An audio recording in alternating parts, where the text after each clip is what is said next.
medical director of Carolina's Medical Center, and one of the most famous surgeons, cardiothoracic surgeons from United States of America, and one of the best friends of Romania, well known in Romania because he did a lot of surgical procedures in his activity.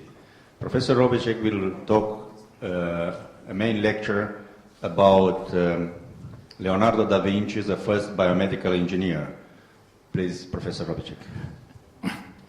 Professor Tinica, ladies and gentlemen, I feel like coming home, and whatever I understood, which wasn't too much from the meeting, I certainly enjoyed and congratulate, because the results what are presented here is not up to word par, but exceeds the best results I have ever experienced, or what we have. And I would consider, if I need heart surgery, to come to Charlotte, to Yash, to have it done, especially as you've shown that your patients over 80 are doing better than the patients over 40. I like that, you know. Anyway, I performed some surgical procedure on my lecture about 10 minutes ago, tried to adapt to your appetite and the crowded program. And I'd like to show you the Carolinas Medical Center. Greetings from our institution. This is a flagship of a hospital system of 36 hospitals. We have 46,000 employees, and half of them are unnecessary administrators, but anyway, that's how we are. Today I'd like to talk to you about the first biomedical engineer, or the first medical illustrator, or the first of really everything, Leonardo da Vinci. And to say Leonardo da Vinci was a great thing in this or that sounds very banal, but when you dwell into it in depth, it blows your mind. I had the opportunity to do some research on his anatomical work in the collection of Queen Elizabeth in England, and I never be the same. The best description by Leonardo da Vinci was by Sigmund Freud. He said, while everybody was asleep, he was awake. That's his self-portrait in his middle age, and he was best known naturally as the great artist. And his aspects as an engineer and as an anatomist are not so very well known. Those are the masterpieces. Next, the details of his remaining paintings are mind-blowing. And this is a painting I recently discovered myself, one of Leonardo's modification. Next. What he used as a background is a tremendous knowledge of science, geometry, and anatomy. And you find this in all of his work. He was particularly interested in the circulation. And that's what the slides are left in, considering the subject of this meeting. He designed the canals around Milano, and studied the currents of the waters. And he had a deep understanding of hydrodynamics, which is just one step away from hemodynamics. Those are some of his sketches that shows the torrent of the great biblical flood.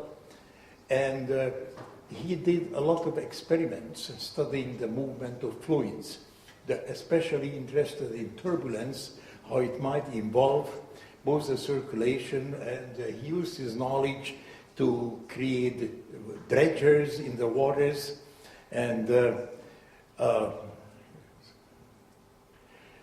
you ask the question, how does the artist get to the water? And this is Leonardo's wheel, and this is a recent painting I saw in an exhibition in California, using Leonardo's wheel as a subject of a modern painting.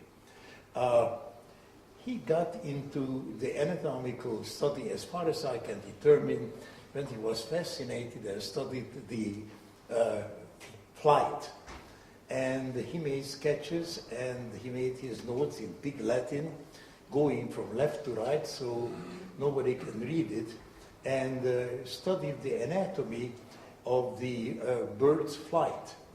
And this is Leonardo's drawing of the air currents over the wing of the bird, and this is a modern drawing of an airplane, a B-787, the air currents, and you can see the tremendous knowledge and familiarity.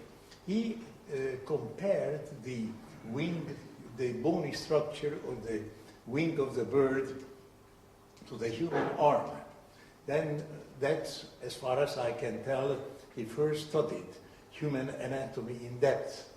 He designed, using the bony structure of the bird's wing, his flying machine, and recreated the joints and the movement, and he built the machine, and the machine was really flying, but there was a disaster. One of his assistants, without his knowledge, tried to fly off the city walls of Florence, and naturally fell down and break his neck. However, if you look at the carriage of his airplane, it is a functional work, and it has been recently recreated, and with some minor modification, this thing is flying by itself. Those are some of the models of the machine, and this was tested by a pilot a few years ago and was able to fly several kilometers, flying down a machine. Using the same examples, he designed several models of the helicopters, and it's functional. And he really never finished anything, and a lot of models, he made sketches, and but they were built in modern time, and they were indeed functional. He studied nature quite extensively. This is the firefly model, and he used that model to create a model of a helicopter. And if you build it, it flies. But the subject I would like to go into it are Leonardo's anatomical studies and anatomical drawings. And the Renaissance artists knew anatomy, but the anatomy never went skin deep. Because they knew the muscles, naturally, they knew the skin, but they had a very limited knowledge as a function of a thing. This is one of Leonardo's painting of Saint Jerome the Hermit, and you can see this fantastic anatomical details as you see through the skin. At his time, anatomy was known. However, this was the maximum what the anatomical illustrators and the dissectors could achieve in Leonardo's time. And you have to consider also that Leonardo was 100 years before Harvey. So as far as he knew, the blood was ejected by the heart, went out and never came back. But he got very, very close to the discovery of the circulation of the blood. Vesalius was also after Leonardo, who discovered how the direction of the blood flow in the vein, but these were way after him. The anatomical dissections looked like this. The lowly attendants made the cut on the cords, and the doctors and the medical student were staying in a respectful distance. They didn't touch it. And this is the anatomical amphitheater at the University of Padua. And you can imagine that a medical student sitting somewhere here, how much involvement he could get in the anatomical details. He did not know anatomy until Leonardo. This is a picture of a textbook, quite simplified, what Leonardo's time recognized and knew about anatomical studies. This is also from a book describing the different organs and the disease associated with it. Another one is the traumatology. It looks like a Saturday night in the Charlotte hospital emergency department with all the injuries. This was also an anatomical drawing. That was anatomy before Leonardo. He got a very intensive experience because one of the Medici's, there was an insurrection against the Medici house, and one of the assassins was hung in the front of Leonardo's window. And he got hold of the corpse and did the first dissections. He did about 42 anatomical dissections of human and a very large number of animals until the Pope stopped his activity and threatened him with excommunication if he continues it. That's the Pope. This is a little cartoon of the Pope cursing out Leonardo. Anyway, his principle was ars in scientia nihil est. Art without science is nothing. And he was, I would say, the first who injected scientific understanding in the work of an artist. You all know this was his trademark emblem, the mark. And he said, although human genius reveals himself in various inventions corresponding with various instruments to one and the same end, it will never find an inventor more beautiful, easier, or shorter than of nature. That was the first time somebody said that the human body is really working like a wonderful machine. And he nearly got on the stake of it. Those are some of his drawings showing his scientific approach, how he measured the relationship of different parts of the human, not only the human face, the human body, but also the functions. Again, Leonardo's drawing, he enclosed everything in quadrangles, triangles, and projections.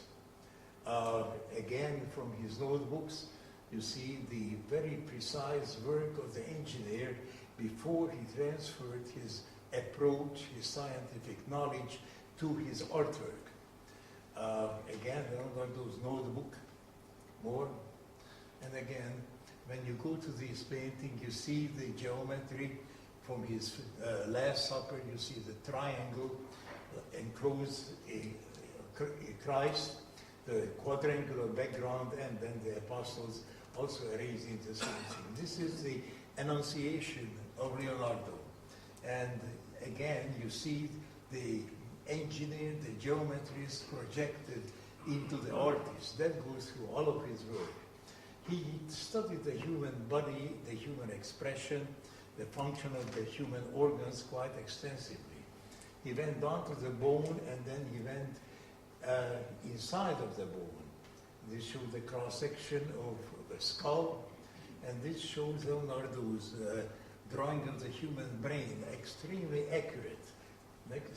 He recognized the connection of the eye through the optic nerve to the appropriate portion of the brain, and then connected the function of the eye movement to different portions of the brain. Again, extremely delicate anatomical drawing. We could fix it on a modern textbook today.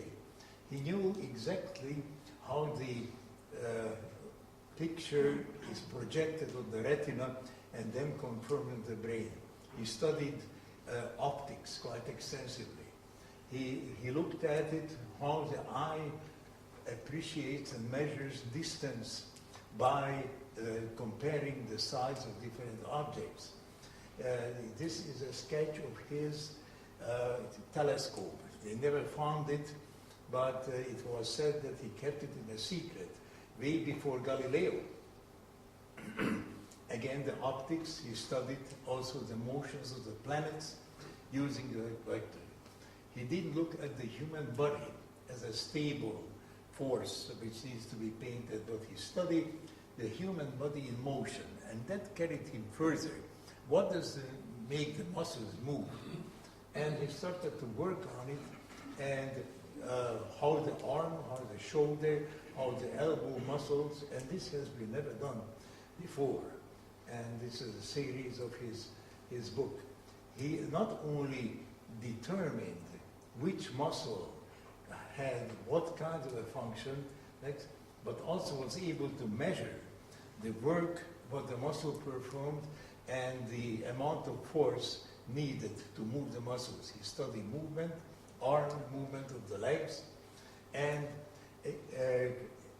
he tied strings and put weights on the human skeleton and measured the force which was necessary to bend the knee or bend the leg.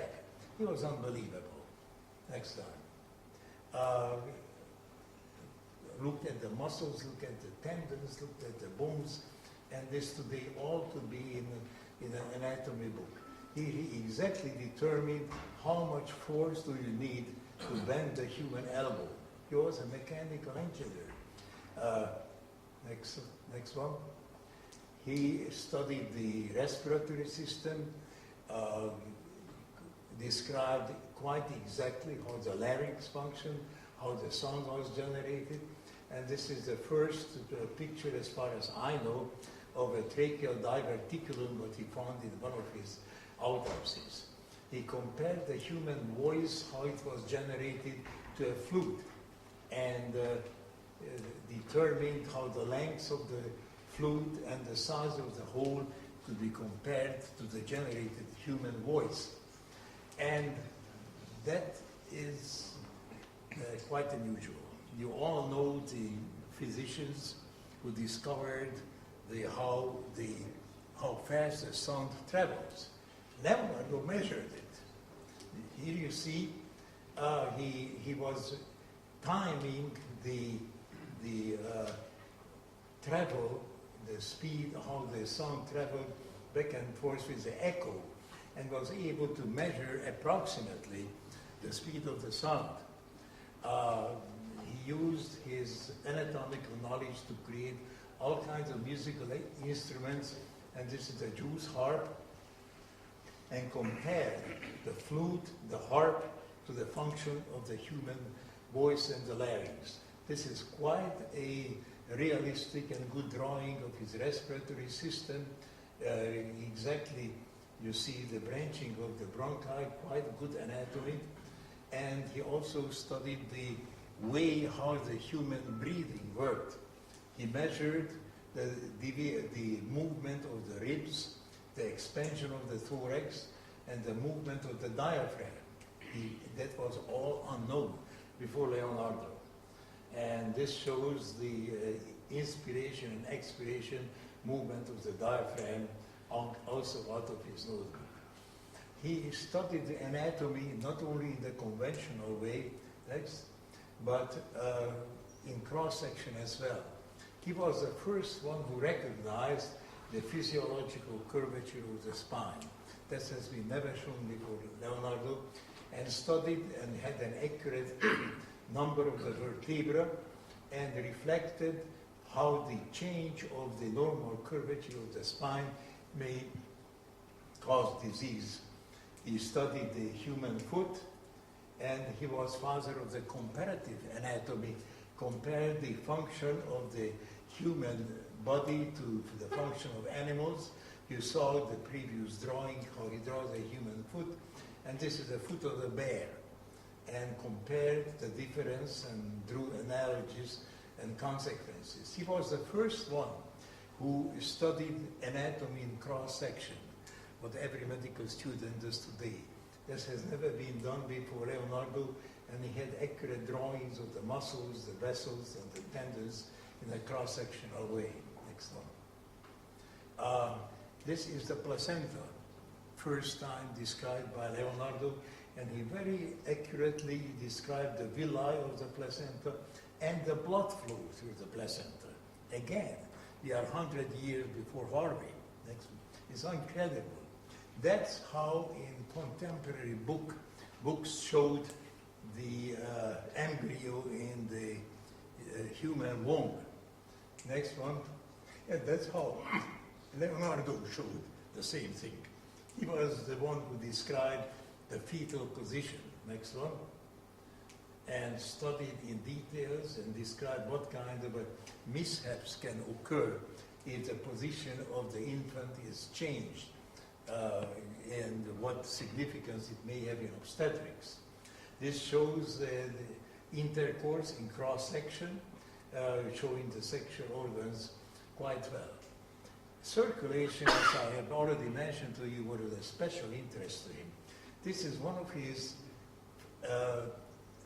initial drawings, what he made first time, but even that you can see fairly accurately showing this is the venous system of the cava and the atria. He was the first one who recognized that the atria has some function in the cardiac work.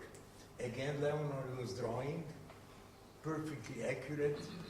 He didn't know that the blood is circulating. That was amazing. Next one. And he mixed art with anatomy. You see a Greek god with an accurately described heart in it. The bronchial circulation first described by Leonardo, very accurate. Next one. And this is the Leonardo's band in the right ventricle, the moderator band, what we see every day in our work, first time described by Leonardo. This here. Next one. This shows one of his studies done on a heart of an oxen, showing the coronary system quite accurately, describing the main coronary arteries and its branches. Again, coronary arteries, valves. The valves interested him especially. Well, he was, as I said, an architect and an engineer, and this is one of his design of a self-loading building of agricultural product, and those are his designs of the arches. Next one. And he used the same technique, the same thinking, the same approach to show the papillary muscle and the chordae tendine of the mitral valve. And he recognized how the mitral valve certainly worked. He knew how the leaflets were approximating. He knew how they opened and closed, and he knew that if they didn't approximate it properly, there is a disease. Same method what he used in designs of building and designs of arches. His mind jumped from one to the other, never finished anything, but every moment he came up with a new idea. Again, his anatomical drawing, this is the tricuspid valve, this is the cross-section of the heart showing R4 valve. He certainly knew what he was talking about. Here he shows how the chordae restrain the mitral valve leaflet. How does it approximate and how does it work? And I don't know what was first, his study of the mitral valve or his discovery of the locks in canals. That type of a lock is still in use everywhere in the canals of Europe. This is made in an angle. The water pressure keeps it closed, and when you pull this up, the hole opens, the water comes in, and the ship descends. But it's the same function as how the mitral valve is closing in a systole. And this shows Leonardo's gate on a Dutch canal reconstruction drawing.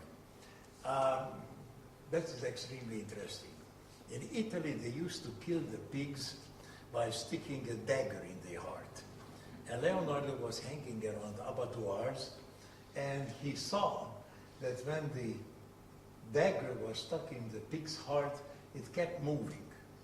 And he calculated and recognized that the heart is not only beating but twisting around the angle, and he accurately described how a healthy heart can work.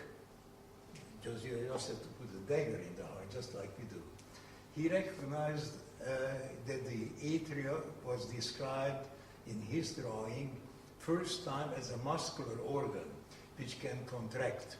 Until then it was regarded as only as a part of the venous system. He was fascinated with the aortic valve. And here he shows it in different function. And he also, there's a portable steam bath. How come on the same page you have to describe? He recognized the triangular opening of the aortic valve, and he also in one of the autopsies he found a bicuspid valve with a raphe. Next one. This is the first description of subaortic stenosis. Apparently, at one of his autopsies, he found a muscular hypertrophy of the left ventricular outflow tract. We spent a lot of time studying the aortic valve function, and this is some of our computer models we did, and we really thought that we discovered something very important, namely that the sinus of Valsalva takes an important part in the stress release of the aortic leaflets. There is a localized increase in pressure and vortex formation, and we presented this on meeting, and we are extremely proud of ourselves. Until this is the theory of the theory. The left ventricle ejects, some of the blood curls back and helps to close the valve in a very stressless way. We designed a special graft, which is now commercially produced in a different name in Italy, and we thought we had a great, could you stop it for a moment, discussion. Another phenomenon what we studied is a systolic diastolic excursion of the aortic root. Go on. And that function virtually pulls the valve open. Now the valve also opens systolic and diastolic pressure. But this, just like the sinus Wassermann mechanism, is an adjuvant factor which takes the stress of the aortic valve. Next one, and this is, you know what that is. And the third thing what we found, we were fascinated by the ascending aortic dilatation, which is considered to be congenital, and we found that every bicuspid valve is stenotic, even if it is clinically asymptomatic, and there is not even a pressure gradient, but anatomically is stenotic. Next one. And our theory was that this stenosis causes a turbulence which causes the well-known dilatation of the ascending aorta. We were extremely proud with all these new discoveries. Next one. Problem was that Leonardo knew all of this. This is one page for his notebook which really blows your mind. First of all, he shows what he did.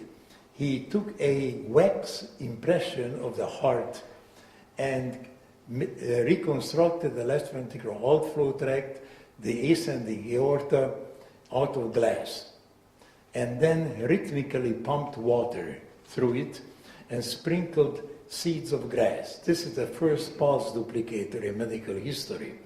And then he described when the heart ejects, generates this eddy current which closes smoothly the aortic valve. All right, so he knew that. But how he did it, he removed the valve of a pig and mounted it at the orifice. This is the first bioprosthetic valve. And when he got through with his experiment, he said, this aortic valve is relatively a simple function. I can make one. And this is Leonardo's sketch of the first mechanical aortic valve. So he knew that. Again, those are his drawings. And the next one. Next one. Again, it shows this eddy current. Next. And if you take a look at this, he didn't only knew the eddy current, he also knew that the systolic, diastolic change of size of the aorta, ascending aorta, pulls the valve open. This shows his drawing as the aorta expands 12% in systole, it pulls the valve open. So he knew that too. Next. This shows the same thing. Next. Next. And this was really the coup de grace what we got. Here are Leonardo's sketches of the aortic valve, and he was fascinated, why does the aortic valve have 3 leaflets? Then he calculated that if he would have 4 leaflets, it would be much more stressful. And just on the corner, he shows a bicuspid valve in a stenotic position. He knew that too, that does not open more than about 40-50%. Next one shows the same measurements, what he did. At the end of his life, the French king gave him a very nice place to live, close to Avignon. And next one. And the old Leonardo still had a lot of students. He died in the early 80s. Next one. That is his last self-portrait. But you see the desperation and the old age on his face. And his last words were, "My work was delayed, not by avarice or negligence, but with time alone. Farewell." Thank you.